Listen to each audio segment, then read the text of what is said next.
السلام عليكم. فيديو جديد في قناه عنبر 7 وحديث عن خروج الاهلي من صن داونز في بطوله افريقيا.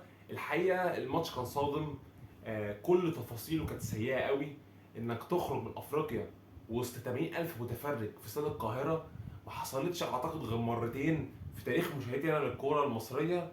ما حصلتش غير مره الاهلي قدام المغرب التطواني في بتروسبورت، وتقريبا كان في الكونفدراليه اصلا او كان في دوري ابطال افريقيا مش فاكر.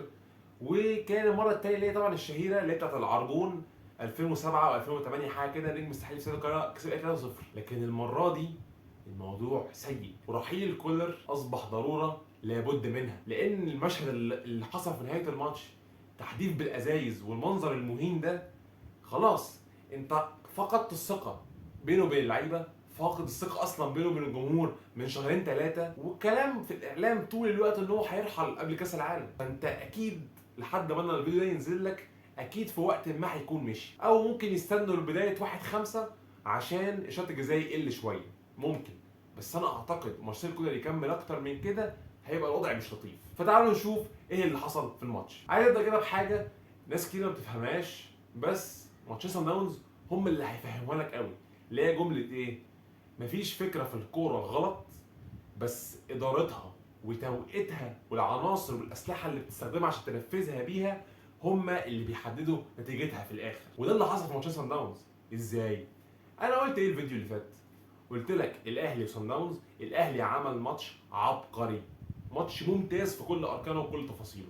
العيب الوحيد ان كان ممكن يبقى فيه جراءه اخر ربع ساعه، وتغيير بن شرقي تبقى بدري شويه، والاهلي يبقى عنده سن تحولات اكتر او هجوم اكتر، والانتقالات اتاخرت. ماشي، كانت دي سلبيه بس كانت ماشي، والماتش عدى و0-0 ونتيجه ممتازه جدا. تيجي المره دي انا نفس الشخص هقول عليها فكره فاشله، هقول ان التنفيذ بتاعها غلط. هتقول ده انت كده متناقض، هقول لك لا، هي الفكره صح، الفكره ممكن استخدمها في الماتش لكن مش بالطريقه دي، توقيتها غلط. طيب واحد يجي يقول لي نخش على تفاصيل الماتش بقى، واحد يجي يقول لي هل انا دافع في القاهره لفتره ما ده حاجه سلبيه؟ هقول لك لا، ده قدام صن داونز، في صن داونز انت محتاج تدافع فتره كبيره من الماتش. بس ان انا 90 دقيقه ورا الكوره الاستحواذ يخرج من القاهره 74% او فوق ال 68% عشان ما اقولش رقم بس ما اغلطش فيه، هل ده يعقل؟ هل يعقل ان انت وسط 100,000 متفرج وفي حاجه اسمها خالص اول 10 دقائق ما استغلش ان انا انتج جون او ان انا اهدد مرمى اخوفهم، لكن مدي صن داونز الكوره 90 دقيقه؟ انا قلت لك في الفيديو فات حاجتين عايز اشوفهم الماتش الجاي، اشوف عرضيات بكثافه عشان اشوف ان صن داونز عنده مشاكل في التغطيه العكسيه، وتاني حاجه عايز اشوف الاهلي بيحرم الكره من صن داونز.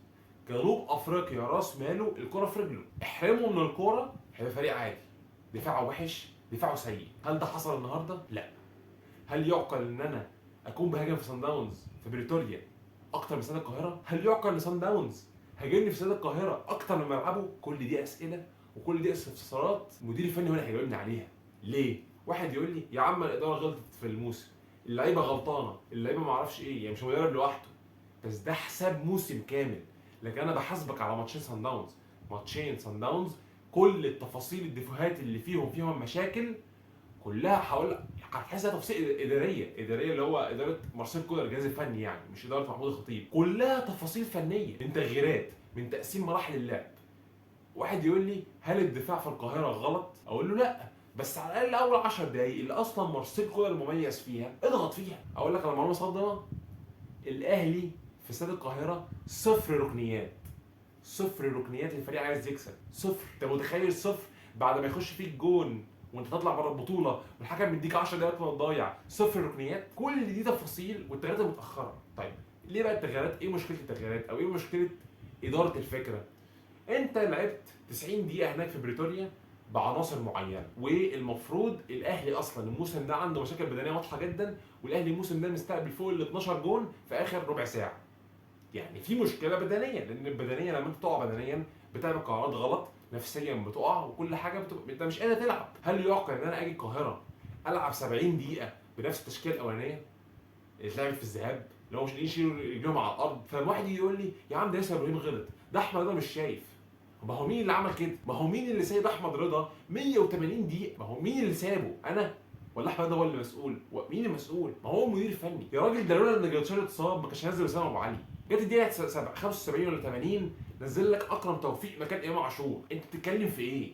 انت بتتكلم في ايه؟ شايف العش مش قادر يجري، ونزلت بن شرقي كمان، انت منزله وينج رايت كمان بن شرقي، بس بن شرقي لو في وينج الليفت هو دفاعيا اقل والعش تعبان، فانت في جبهه كامله ماتت اصلا. بدل الناس دي، بدل العناصر دي كلها.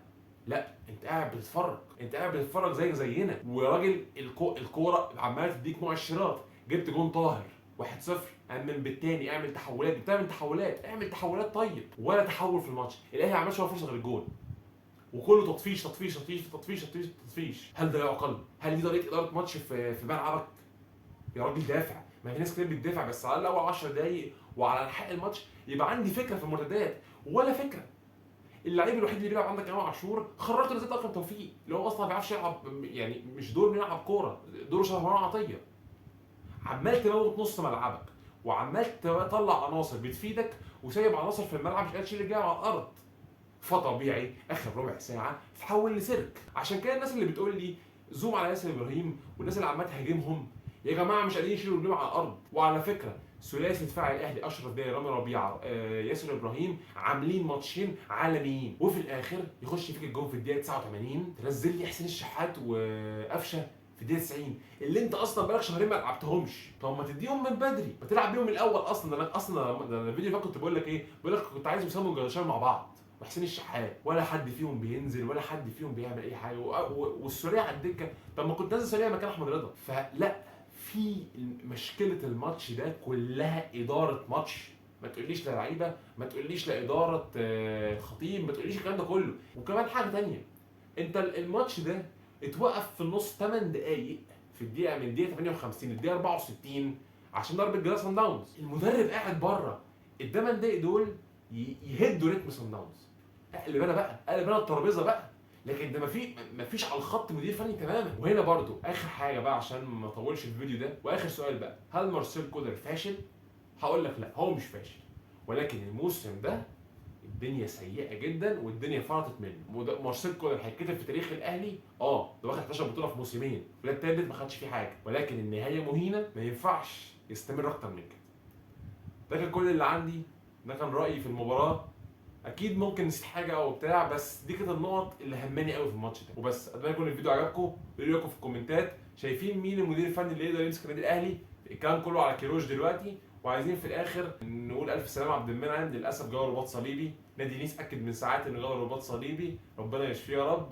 واتمنى يكون الفيديو عجبكم، ويلا سلام.